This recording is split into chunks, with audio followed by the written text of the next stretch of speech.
Hello दोस्तों, वैसे तो कुदरत या खुदा की कोई भाषा नहीं है, लेकिन अगर कोई भाषा होगी तो वो जरूर मैथ होगी। जरूर खुदा ने इस दुनिया को बनाने के लिए मैथ का यूज किया होगा। अगर आपको भी ब्रह्मांड को समझना है तो आपको भी मैथ सीखनी होगी। तो मैथ सबसे पहले स्टार्ट होती है गिनतियों से, यानी कि काउंट करने से।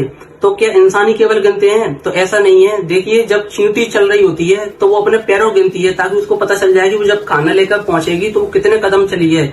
इसी तरीके से जो मेढक टर टर की आवाज करते हैं, वो मेढक टर टर की आवाज में धड़कनों को सुनते हैं और धड़कनों को गिनते हैं। इससे उनको पता चलता है कि हमारा साथी कितनी दूर है और हमारा साथी ये है कि और दूसरा प्रजाति का तो नहीं है। इसी तरीके से कौवा होता है, कौवा 5 से 7 तक गिनती गिन सकता है। अब बात करते हैं इंसानों के गिनने की। तो इंसानों ने गिनना सबसे पहले इराक और मिस्र में स्टार्ट किया।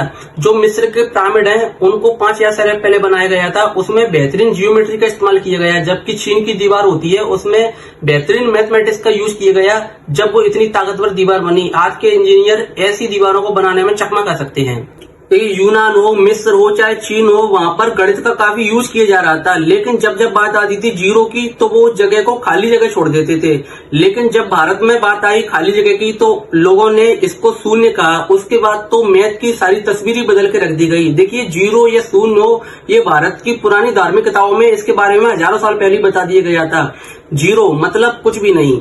7वीं सदी में ब्रह्मगुप्त ने जीरो के बारे में बहुत कुछ बताया, जो आज भी मैथ में हम यूज करते हैं। जैसे कि 1 को जीरो से जोड़ने पर 1 आएगा, 1 में से 0 घटाने पर 1 आएगा और 1 को 0 से मल्टीपल करने पर 0 आएगा। देखिए, ब्रह्मगुप्त ये नहीं बता पाए कि किसी संख्या को 0 से भाग देने पर क्या आता है, लेकिन 12वीं शताब्दी में ये चमत्कार भारत में हुआ, जब भास्कर ने बताया कि किसी संख्या को 0 से भाग देने पर अनंत आता है। और अनंत के बारे में भारत की धार्मिक किताबों में पहले ही बता दिया गया था। और गणित का तीसरा चमत्कार भी भारत में ही हुआ, जब यहाँ पर ऋणात्मक यानी कि नेगेटिव नंबर के बारे में बताया गया। पहले नेगेटिव नंबर को यहाँ पर कर्ज कहते थे, यानी कि ऋण।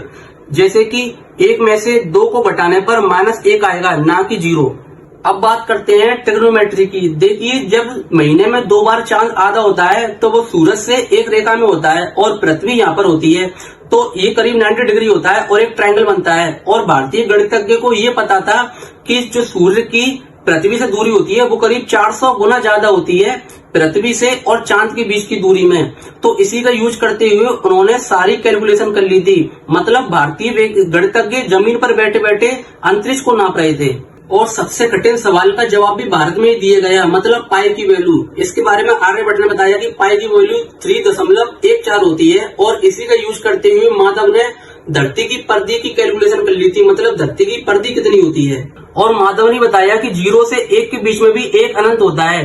देखिए, जब हम किसी 3 को 2 से भाग लगाते हैं तो 1.5 आता है, मतलब 3 को 2 भागों में बांटना। इसी तरीके से 1 को 0 से भाग लगाएंगे तो 1 को 0 भाग में बांटना। तो मतलब 1 बिस्कुट लीजिए और उसको 0 भाग में बांट के देखिए, तो सोचो वो अनंत टुकड़े हो जाएंगे। तो इस तरीके से अनंत आता है। अब बात करते हैं मैथ के सबसे कैलकुलेटिव पार्ट, यानी कि अलजेब्रा। अलजेब्रा की उत्पत्ति अरब से हुई है, जिसका मतलब होता है अल जब्र, यानी कि मुकाबला। और इसकी उत्पत्ति की थी मोहम्मद अल ख्वारिज्मी ने, जो कि अरब के बहुत बड़े गणितज्ञ थे, जो कि 780 में की थी।